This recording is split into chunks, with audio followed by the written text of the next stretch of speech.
স্বাগত সবাইকে দামস টিউটোরিয়ালে। আমি আকাশ দাম। আজকে তোমাদের জন্য সিজিএল 2025 মেন্সের নাম্বার সিস্টেমের উপর একটি কোশ্চেন নিয়ে এসেছি।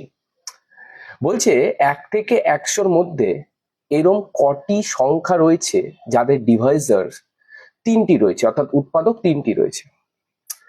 এই যে কোনো একটা সংখ্যার 3টি উৎপাদক থাকার শর্ত আছে। একটা শর্তটা কি বলতো? শর্তটা হচ্ছে সেই সংখ্যাটাকে কিন্তু কোনো একটি মৌলিক সংখ্যার পূর্ণ মানে বর্গ হতে হবে। যেমন 49, যেমন 49 কোন মৌলিক সংখ্যার বর্গ? 7-এর বর্গ। তাহলে তার দেখো 3টা উৎপাদক রয়েছে, একটা 1, একটা 7, একটা 49। তাহলে এরকম কটা রয়েছে দেখি।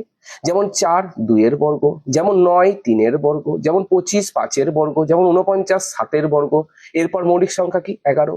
11-র বর্গকে 121। কিন্তু 121 তো 1 থেকে 100-র মধ্যে পড়ছে না।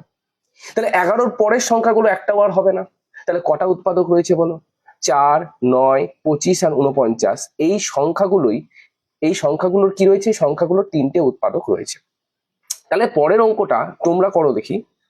বলেছে 3 অঙ্ক বিশিষ্ট এরকম কটি সংখ্যা রয়েছে, অর্থাৎ 100 থেকে 999-এর মধ্যে এরকম কটি সংখ্যা রয়েছে যাদের 3টি উৎপাদক রয়েছে।